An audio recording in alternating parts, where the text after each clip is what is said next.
everyone. Today we are going to learn about one of the national policies that is known as National Trust Act 1999.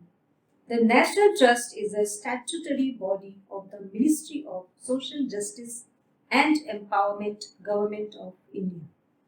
National Trust Act 99 was enacted for the welfare of persons with autism, cerebral palsy, mental retardation, and multiple disabilities. This act may be called the National Trust for Welfare of Persons with Autism, Cerebral Palsy, Mental Retardation, and Multiple Disabilities Act 1999. It extends to the whole India except the state of Jammu and Kashmir. The National Trust Act define some terms are as follows, like autism. According to National Trust Act, autism means a condition of uneven skill development primarily affecting the communication and social abilities of a person marked by repetitive and ritualistic behavior. Next one is cerebral palsy. Cerebral palsy means a group of non-progressive condition of a person characterized by abnormal motor control posture resulting from brain insult or injuries occurring in the prenatal, perinatal or infant period of development. Mental retardation.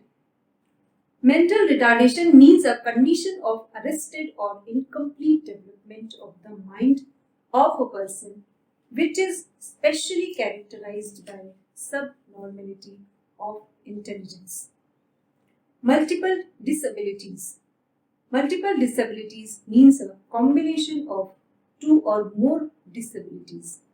According to National Trust Act, persons with disability means a person suffering from any of the conditions relating to autism, cerebral palsy, mental retardation, or a combination of any two or more of such conditions and includes a person suffering from severe multiple disability. Registered organization.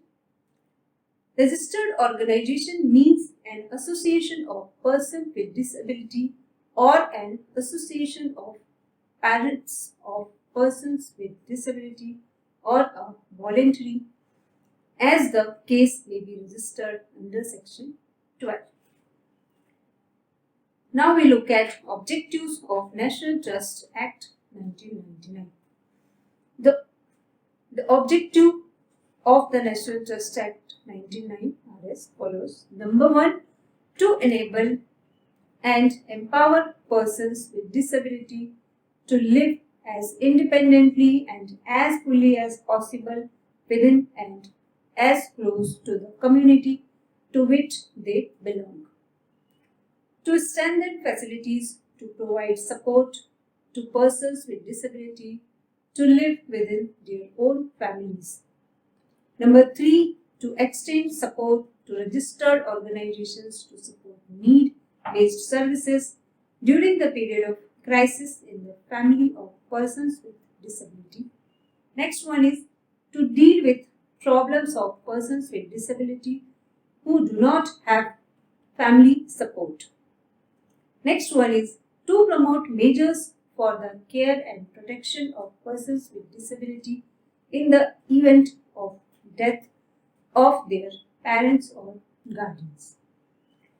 Number 6, to evolve procedure for the appointment of guardians and trustees for persons with disability requiring such protections.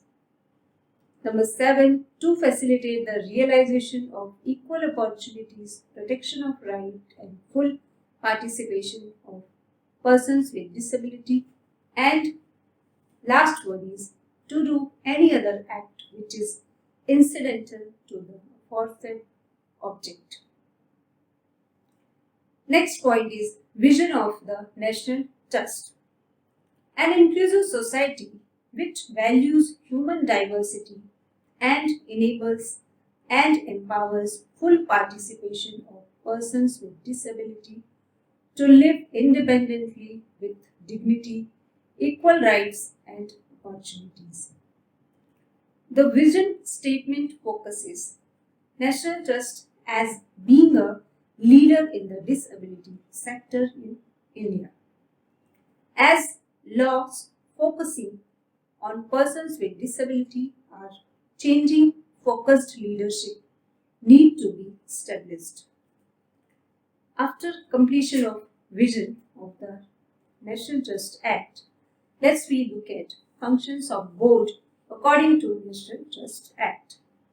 The board shall receive from the central government a one-time contribution of rupees 100 crores for a corpus, the income whereof shall be utilized to provide the adequate standard of living for persons with disability.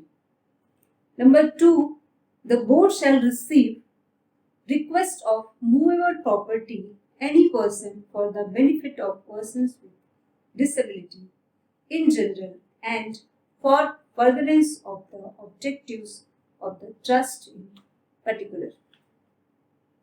Provide that it shall be compulsory on the part of the board to make arrangement for adequate standard of living for the beneficiary named in the bequest, if any, and to utilize the property bequeathed for any other purpose for which the bequest has been made. Provide further that the board shall not be under any obligation to utilize the entire amount mentioned in the bequest for the exclusive benefit of the persons with disability named as beneficiary in the bequest. Number 3, the board shall receive from the central government such as may be considered necessary in each financial year, providing financial assistance to registered organizations for carrying out any approved program. It is the obligation of the Board of Trustees of the National Trust to make arrangements for adequate standard of living of any beneficiaries named in any bequest received by it and to provide financial assistance to registered organizations for carrying out any approved program for the benefit of the disabled. Disabled persons have the right to be placed under guardians appointed by the local level committee in accordance with the provisions of the Act. The guardians so appointed will be follow the provisions of the Act.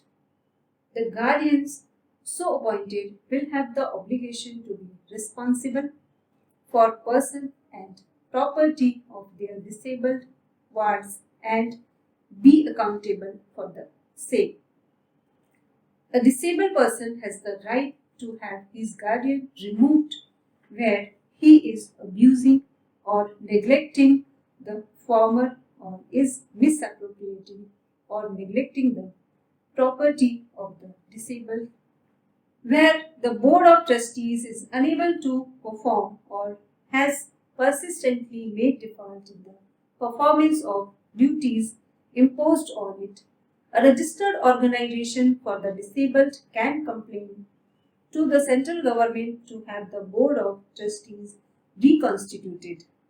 The provisions of this Act as to its accountability, monitoring, finance, accounts, and audit shall bind the National Trust.